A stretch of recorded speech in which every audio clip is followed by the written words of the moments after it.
Sauf que vous êtes venu me voir et vous m'avez dit, je veux être au cœur de ce que je suis. Parce que ça, c'est le plus important. Quand vous me dites, je veux être au cœur de ce que je suis, vous ne me parlez pas de métier, vous me parlez de vous. Et ce que vous voulez, c'est que votre activité professionnelle corresponde au cœur de ce que vous êtes. Donc, maintenant, vous allez oublier tout le domaine professionnel. Et vous allez me répondre à la question, quel est votre but au travers de votre activité professionnelle?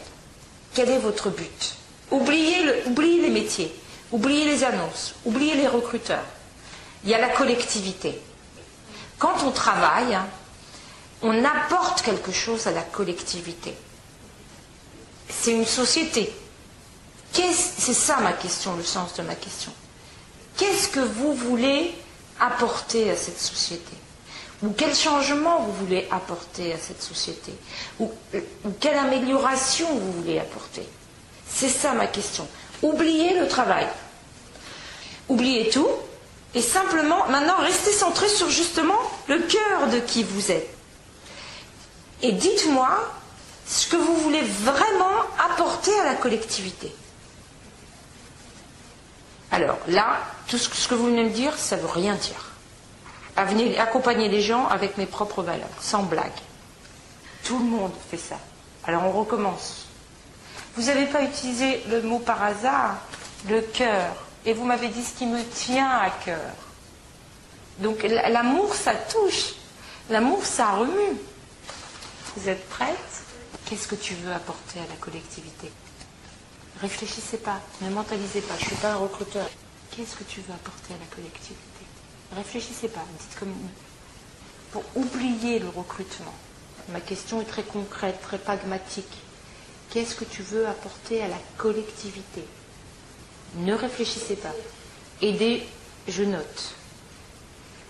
Maintenant, écoutez-moi bien, aider n'est pas un talent. Dans une société saine, nous nous aidons tous les uns les autres. Vous voyez, pendant qu'on parle là, vous entendez le bruit d'aspirateur? C'est l'homme de ménage qui fait le ménage. Cette personne m'aide parce que je peux vivre dans un endroit propre. Moi, un jour, je faisais le ménage dans un endroit et les gens ricanent, des gens qui font le ménage. Moi, j'aime vivre dans un endroit propre, donc s'il n'y a personne d'autre pour le faire à ma place, c'est moi qui le fais, et je ne trouve pas ça dégradant. Et à la personne qui ricanait, j'ai répondu, tout le monde aime être dans un endroit propre. Tout le monde. Et la majorité des gens ricanent de ceux qui font que les endroits où ils sont propres. Donc pour moi, il n'y a vraiment pas de métier qui soit moins bien qu'un autre. Dans une société saine, tout le monde s'aide les uns les autres. Donc l'homme de ménage, dont on vient d'entendre le bruit d'aspirateur qui s'est arrêté, le boulanger m'aide parce qu'il fait le pain, comme ça j'ai pas besoin de pétrir le pain. La couturière m'aide parce qu'elle fait les vêtements. Le garagiste m'aide parce qu'il a appris la mécanique et que j'ai pas besoin de l'apprendre. Donc que vous vouliez aider, d'accord, c'est pour ça que vous avez un métier.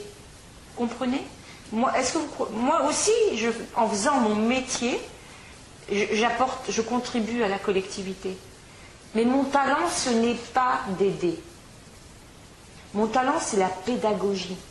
Et je ne supporte pas ces gens qui se viennent et qui disent « je veux aider les autres ». Mais calme-toi. Calme-toi. On est tous sur Terre pour s'aider les uns les autres. Il n'y a aucune vanité à tirer de ça. Il n'y a aucun orgueil à tirer de ça. C'est ça une société saine.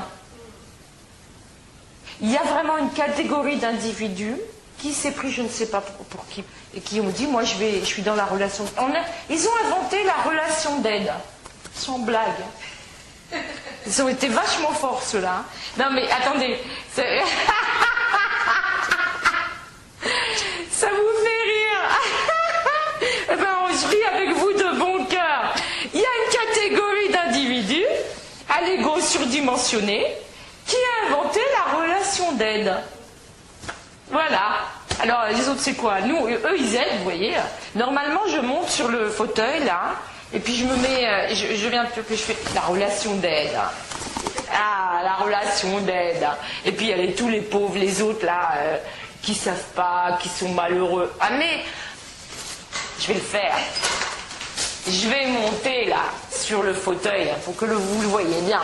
Donc il y a une catégorie d'individus, à l'ego surdimensionné, qui a inventé un truc qui s'appelle la relation d'aide.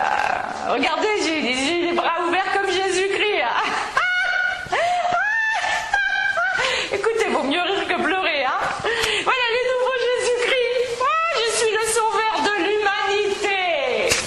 Grâce à moi, le monde va être transfiguré. Faut se calmer là. Non mais on va rester dans leur truc. Donc eux ils sont dans la relation d'aide parce qu'ils ont tout compris, ils ont tout vu, ils ont tout compris. La vie, elle n'a plus de secret pour eux. Et puis il y a les pauvres malheureux là en bas. Il y a les pauvres malheureux. Oh, il faut absolument les aider, ils savent pas comment faire. Il faut les sortir de la merde et moi, je vais les sortir de là, moi. Je peux redescendre?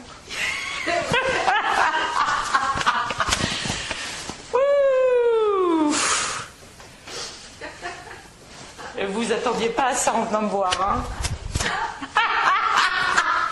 Je suis d'accord, on va rire, et on va rire autant de temps que c'est nécessaire. Allez-y, riez, laissez sortir les rires, parce que c'est... Donc il y a plusieurs manières de guérir. Rire, c'est une manière de guérir. En fait, c'est l'une des plus belles manières de guérir. Guérir de tout. Moi non plus, je savais pas que j'allais rire aujourd'hui avec vous.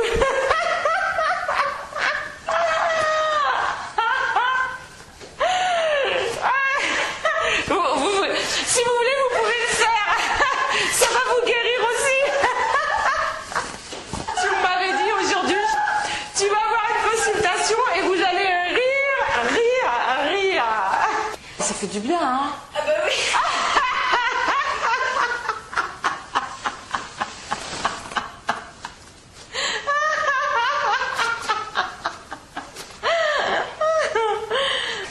Qu'est-ce que ça fait du bien? Ah, c'est sûr que vous n'étiez pas prête à faire face à un recruteur là. Parce que le recruteur même, il fallait le sauver.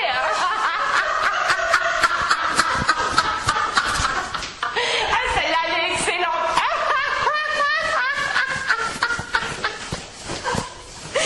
mais ça, c'est pas possible. Vous rentrez dans le bureau du recruteur, lui aussi, il faut le sauver. Alors, ah là là. Donc, à l'avenir, quand vous verrez pointer votre ego...